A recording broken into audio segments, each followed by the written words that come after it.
嗨，小伙伴们，我是晚风。今天我是来给大家种草新剧的，没错，就是这部剧名听起来中二气十足，直接就能劝退不少人的《他在逆光中告白》。《他在逆光中告白》改编自弱水千流的小说《半阴》，这部开播于4月15号的网剧可以说是非常的小众，演员呢一个也不认识，小说呢也没看过，播放平台呢更是被不少小伙伴戏称以为已经倒闭了的搜狐视频。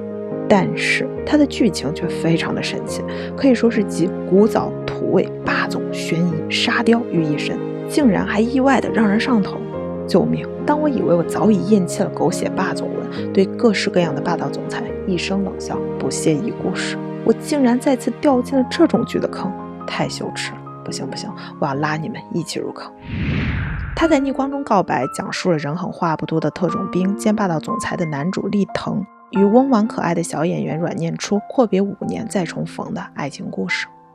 他一个名不见经传的话剧团小演员阮念初，5年前由于一场意外，念初被边境某犯罪集团劫持，然而就在生死存亡之际，他却被潜伏在犯罪集团的军方卧底厉救下，并展开了一场刻骨铭心的爱恋。后来在集团清剿时，一场大爆炸后，厉失去了所有的音讯，最后被救出的念初带回了厉送给他的那盆忘我，并一直默默等待着厉的归来。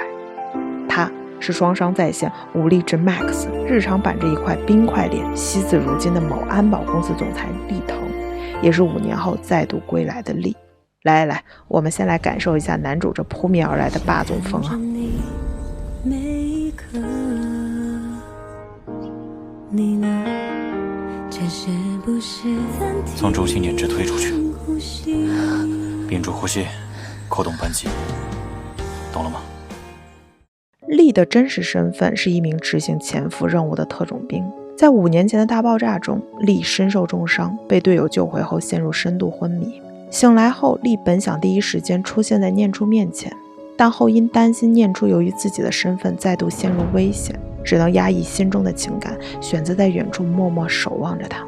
瞧，经典言情小说的套路来了，我不和你在一起，不是因为不爱你，而是因为我不想你因为我而受到伤害。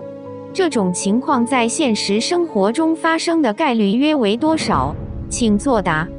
之后，一次意外打破了这看似平静的一切。5年前消失的记录有犯罪集团交易证据的芯片突然出现，根据定位，芯片很可能就在念初手中。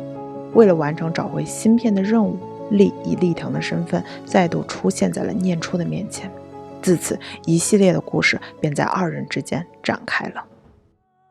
整体来说，他在逆光中告白的故事绝对谈不上新鲜，但目前来看，这部小成本网剧的观感却意外的不错。主要原因有2点，其一，对霸总文的精准把握。在他在逆光中告白中，演员和制作团队非常准确地复刻了霸总文的精髓，这就使得看剧的时候我们吐槽归吐槽，但一不小心又会怦然心动，仿佛找回了好多年前看台偶韩剧的感觉。而这也正是不少观众直呼他在逆光中告白又复古又土甜的原因。其二，人设细节等方面的创新使传统的霸总题材获得了新生。虽说霸道总裁已经被拍烂了，但他在逆光中告白的男主人公厉不仅是霸总，更是一名特种兵，所以这种狼系军旅风的升级版霸总又给观众增添了新的特点。此外，男主厉也不是模式化的高冷直男，例如久别重逢见到女主前，他也会坐立不安，还不断对着手机自拍检查自己的形象。不仅如此，男主还能轻易看穿女主的撩汉套路，但看破不说破，暗自享受其中，也是蛮逗的。同时，他在逆光中告白的女主也不是时刻等待男主解救的一无是处的傻白甜。例如，面对同事的百般刁难，他完全能够不卑不亢，然后找准时机以牙还牙。而面对心动的男主，他更会小心机地将粉饼落在车上，来制造2次见面的机会。甚至有时候脑子里还充满了有颜色的废料，比如对闺蜜的日常发问是这样的：你有没有试过，就是刚要，然后就停下来了？立腾不会是弯的吧？这些细节上的创新，有效地将传统的霸道总裁爱上我的剧情从俗套与乏味中解救了出来，旧瓶装新酒，着实可圈可点。而就制作层面来说，这部剧也是挺有想法的。例如每一集的开头都会有一个1分钟左右的小剧场，帮助串联起前后的剧情。而从故事的讲述手法上来说，整部剧又通过将剧情不断的在5年前和5年后切换，营造了很好的故事悬念与叙事节奏。另外非常值得一提的是，他在逆光中告白这部剧只有16集，每集也只有35分钟，目前已经播出了10集，5月6号就可以看到大结局。这种更新速度对追剧等不起新人来说可谓是非常友好了。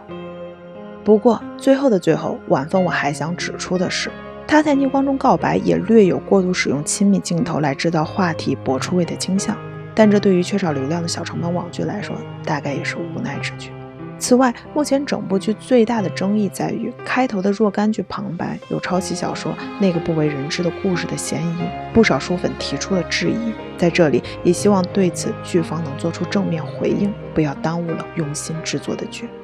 好了，这一期关于这部轻松土甜的他在逆光中告白我们就聊到这儿了。我是晚风，我们下期见。